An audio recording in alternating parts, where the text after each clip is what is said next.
Shooting it raw? Yes. Shooting it raw.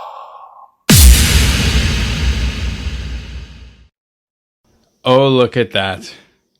Okay, so first of all, we'll talk about the background.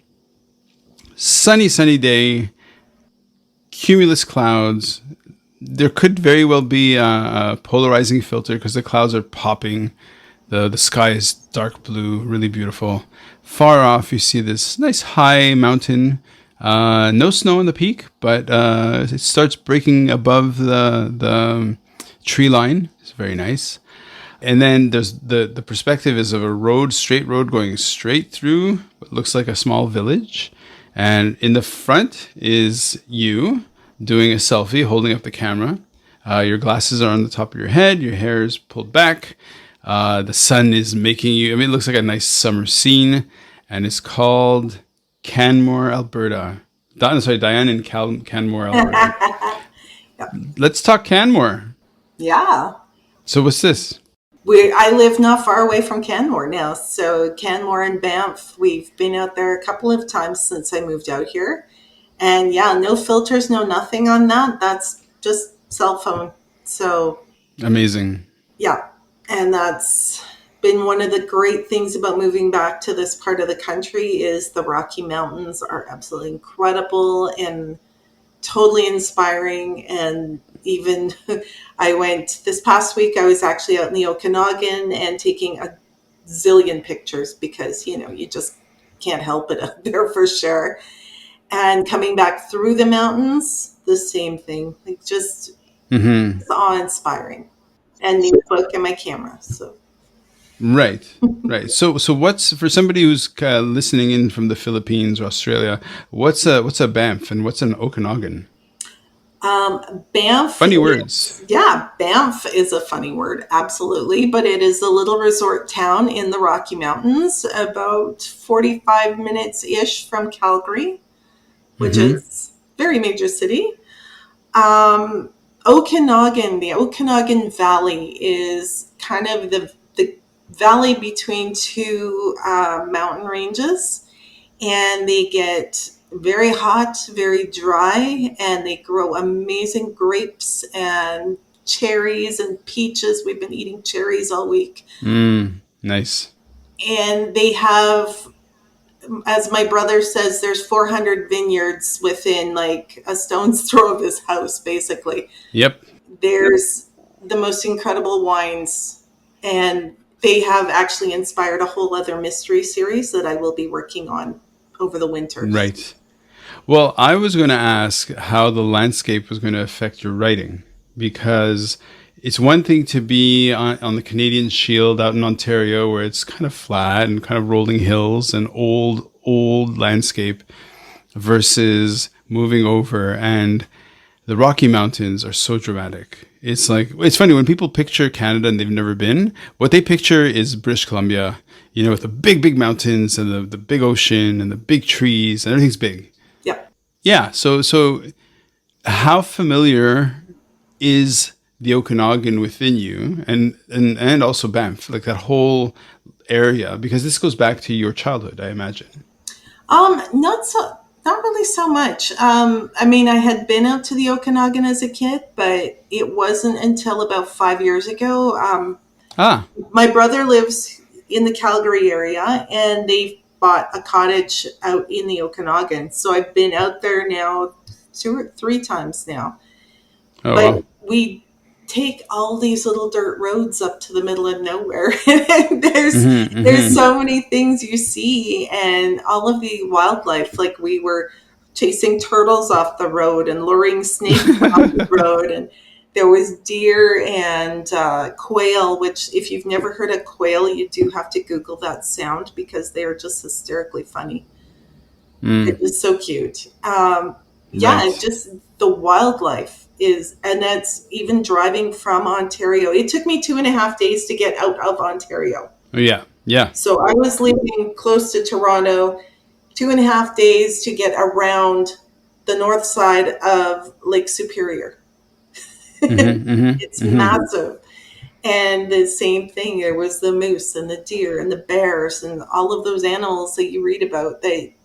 they're standing right there looking at you. It's just absolutely phenomenal. So I love this idea that somebody listening who's from another complete. So, for example, I'm in Hong Kong right now, right? My wife told me that there's something like 2,000 species of butterfly and moth in Hong Kong. Now, Hong Kong is territory-wide probably the size of Toronto's. The Toronto, this is GTA, like the main sort of full area of Toronto, right? So within that are 7.5 million people, and more than 2,000 species of butterfly and moth. I think Canada has 300 species of butterflies. Like it's something. It's just like the biodiversity out here is bonkers. But I often feel that people here almost don't see it. You know, like it's because it's absolutely everywhere. Where you'll have Burmese pythons, you have wild boar, and all these things, monkeys sometimes. But when you go to Canada, it's like everything's big. So it's just like, oh, moose, yes, bear, of course. So how do you think that shapes? Like, what is it that's unique about the Canadian experience? Now, I know maybe it's a crazy question. I had no idea I was going to ask it, but here we are. oh no, one of the things that made me laugh years ago, my mom's family came over from Holland, for example, and we had relatives that came over, and they decided that, well, they're staying in Edson. They were going to walk over to Edmonton and then walk down to Calgary and then come back through Banff and Jasper. Well, just from my grandma's house to Edmonton is 2 hours driving. Yeah. From Edmonton to Calgary is about 3 hours driving. So it's just, like you said, it's that bigness. It's that Sure. the concept that you can't just walk to the next town and see what you want to see. You have to take a car everywhere. Mm-hmm.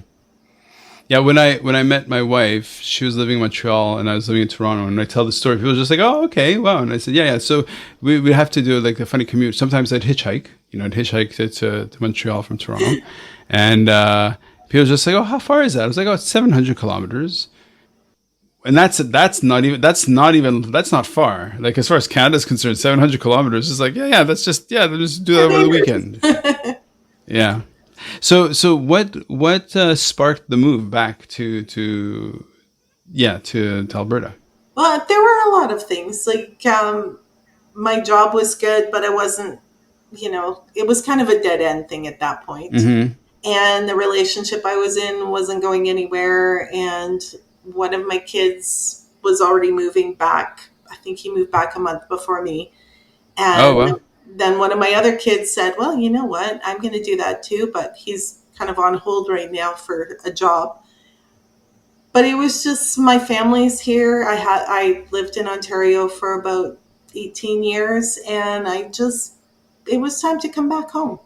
Yeah, that makes really good sense. So as you're speaking, you're saying this. I've got the photo of you. I mean, the photo was made recently, I guess. Is this summer? Yeah. The view in Canmore?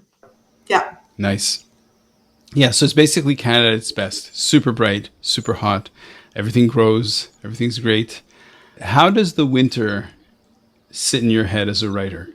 The thing I love about winter is I can curl up with a blanket on the couch and a hot chocolate or a cup of tea, and I can read, I can write, and I don't feel guilty because I don't have to be outside doing something else. Right. Unless I have to dig out the car. Sure.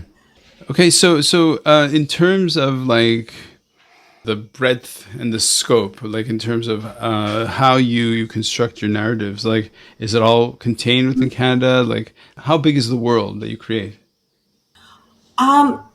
When I first started, because I started with a U.S. agent and a U.S. publisher at one point, some of my stories were kind of set in a smaller U.S. town, but I don't do the whole, how do you want to say it?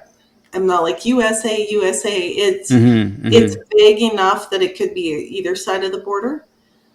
Right. But I mean, they live in their own little bubbles pretty much, except for the one town, because there's a little back and forth between characters coming from LA or Seattle and stuff like that.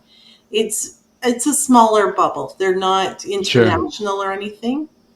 That may change with a couple of books that I have in the back of my head. There's Mm-hmm. Mm-hmm. lots of things coming. So So in writing a cozy mystery, how much sex is there? Is this something that you kind of go into, or is it one of these things that is more like? Is it still kind of separated as a kind of like? Well, it's a hinted. It's a you know what I mean? Like how adult do we get here? the most cozies are pretty much just hinted at.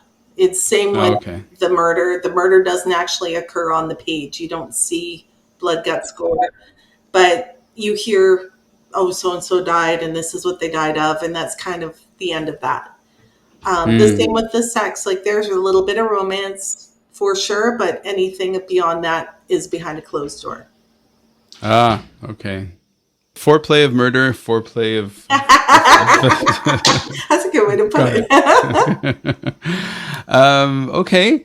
So yeah, like we can continue on this particular. So the title of the book again is All that shimmers, All That Shimmers, and the series is called the Glitter Bay Mysteries. The Glitter Bay Mysteries. Love it. Okay, so let's move on to the next photo. Okay.